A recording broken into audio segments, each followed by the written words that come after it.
60 ያህል ኢትዮጵያውያን የሚሳተፉበት የጤና ኢኖቬሽን ሃካቶን ዓለም አቀፍ የቴክኖሎጂ ውድድር በአዲስ አበባ መጀመሩን የጤና ሚኒስቴር ገልጿል። የጤና ኢኖቬሽን ሃካቶን ውድድሩ ቴክኖሎጂ ፈጣሪዎች ውጤታማና ለሀገር ብሎም ለዓለም ጠቃሚ የሆኑ አዳዲስ የጤና መፍትሄዎችን ይዘው የሚቀርቡበት እንደሆነም ተገልጿል። ይህ ፕሮግራም በጤና ሚኒስቴርና በሃርቫርድ ዩኒቨርሲቲ የህብረተሰብ ጤና ትምህርት ቤት የጤና ስርዓት ኢኖቬሽን ቤተ ሙከራ ጋር በመተባበር የሚካሄድ እንደሆነም ተነግሯል። ዝርዝራለን። በእንግሊዘኛው አጠራር ሃካቶን በመባል የሚታወቀው የቴክኖሎጂ ባለሙያዎች ውድድር ሲሆን ውድድሩ በተለያዩ ዘርፎች ይካሄዳል። ኢትዮጵያ ስታዘጋጀው የመጀመሪያው ነው የተባለውና የጤና ሚኒስቴር ከሃርቫርድ ዩኒቨርሲቲ የህብረተሰብ ጤና ትምህርት ቤት ጋር በመተባበር የተዘጋጀው የጤና ኢኖቬሽን ሃካቶን ደግሞ ዛሬ ረፋድ ላይ ተጀምሮ በነገው ዕለት እንደሚጠናቀቅ የጤና ሚኒስቴር ገልጿል።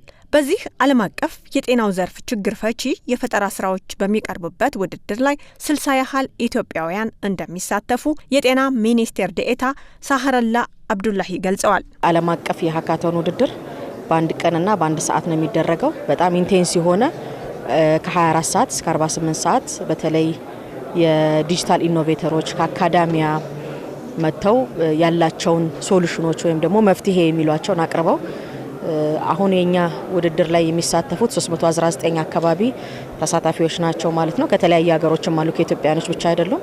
31% ሴቶችን ያማከለ ውድድር ነው።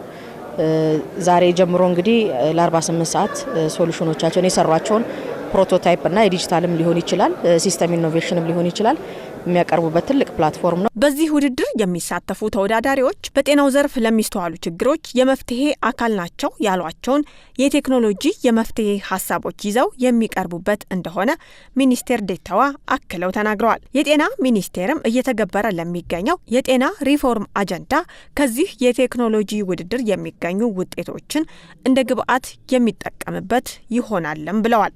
ለዚህ እስካሁን በጤናው ሴክተር ላይ ያዩዋቸውን እነሱ አሉ የሚላቸውን ችግሮች እያንዳንዳቸው እዚህ ያሉ ተወዳዳሪዎች ይሄ መፍትሄ አካል አለኝ ብለው የሚያቀርቡበትና ስራዎቻቸውንም አቅርበው የሚወዳደሩበት በዚህም ውድድር እንግዲህ ነገ ከሰዓት ላይ ነው 48 ሰዓት የሚሞላቸው።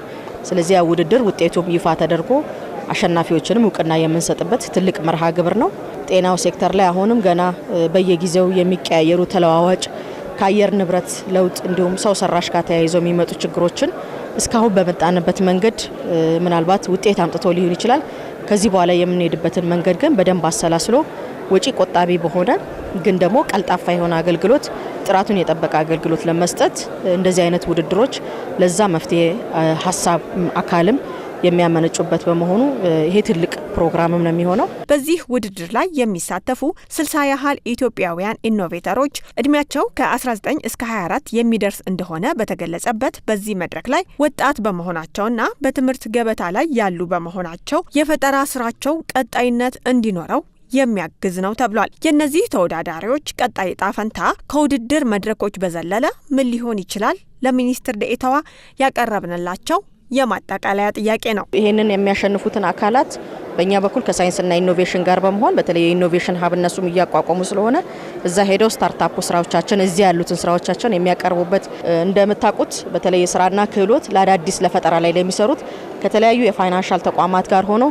የብድር አቅርቦት እንዲመቻችላቸው የማድረግም ስራ እየሰራ ስለሆነ እኛ አንዱ ከኢትዮጵያን ኢንተርፕረነር ዴቨሎፕመንት ኢንስቲትዩት ጋር አንዱ የምንሰራው ፋይናንስ አቅርቦት እንዲመቻችላቸው የማድረግ የማገዝ እነሱ ወደ ኢንቨስትመንት እንዲሄዱ የማድረጉን ነገር ይሄንን አጠናክረን የምንሄድበት ነው የሚሆነው። የጤና ሚኒስቴር ብሔራዊ የጤና ኢኖቬሽን ማበልጸጊያ ማዕከል ከሃርቫርድ የህብረተሰብ ጤና ትምህርት ተቋም ጋር በመተባበር ያዘጋጁት ይህ የ2026 ዓለም አቀፍ የጤና ኢኖቬሽን ሃካቶን በዓለም አቀፍ ደረጃ በተመሳሳይ ሰዓትና ቀን በቀጣይ ሳምንት አርብ የሚካሄድ ቢሆንም ኢትዮጵያ የምታስተናግደው ውድድር በዛሬው ዕለት የተጀመረው በቀጣይ ሳምንት በክርስትና እምነት ተከታዮች ዘንድ በሚከበረው የስቅለት በዓል ሳቢያ መሆኑ ተገልጿል።